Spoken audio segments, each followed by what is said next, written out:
So I'm touching base on the article that I wrote, Power of Three. Now, I'm not sure if you all caught the significance behind that article. So real quick, I just want to briefly explain what it's about. Now, obviously, there's numerous studies done, so it's scientifically proven that number 3 resonates with our mind on an entirely different level than the numbers 2, 4, 6. And it's strange, too, because another article I read, it basically stated that, our society as a whole, we're more fond of even numbers as opposed to odd numbers. 3 being an odd number.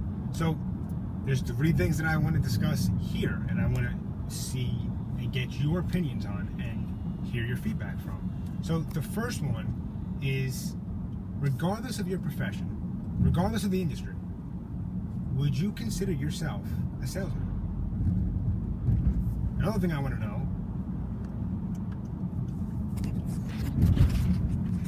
is, regardless what your check says and who is writing the check, whether it's your own personal LLC or C Corp or S Corp, or is it a big blue chip company, do you consider yourself as working for your own company? And the third, and probably the most important thing, is, what do you think the number 1 element that contributes to your success is? What is the number 1 element? If you could only name one, what would you say it is, right? So why this is an important question is because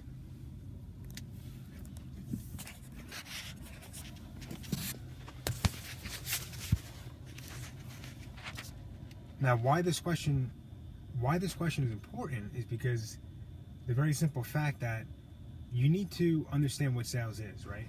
So sales is a transfer of enthusiasm.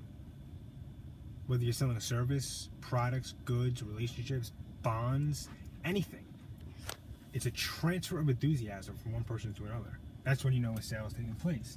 That's when you know a sale is taking place, right? So if I was to answer all 3 of those questions, my first one,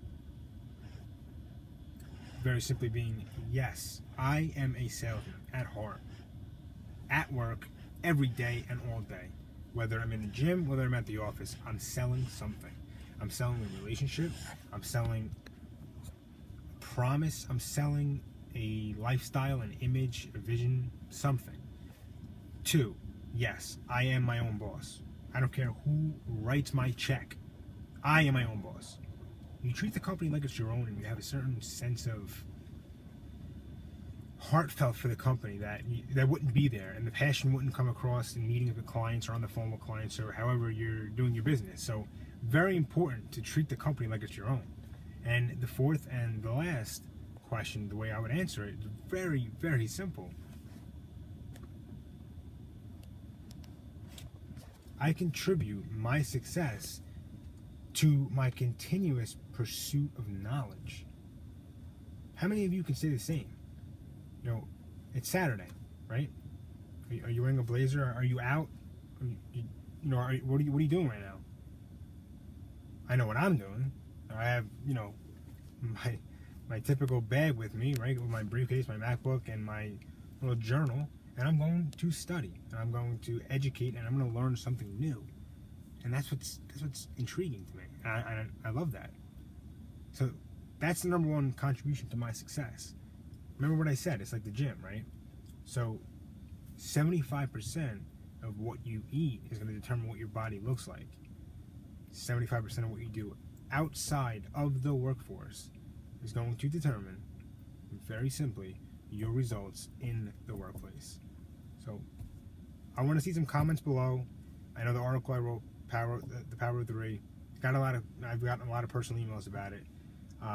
Positive, however, I didn't reinvent the wheel. I didn't make this up. This is all, scientifically proven, studies out there. I wanted to share it, and I wanted to put my spin on it, my twist, as you saw, and then I wanted to talk about it. So I want to hear what you think, and if you have, any other, the Power of 3 examples, please share. Just put them in the comments below. I want to see what you have to say. Remember the Pareto principle, right? 80% is listening, 20% is actually speaking. So this is a 5-minute video. I'm stopping now, And I want to see just comments just flush in, because now I want to listen. It's my turn.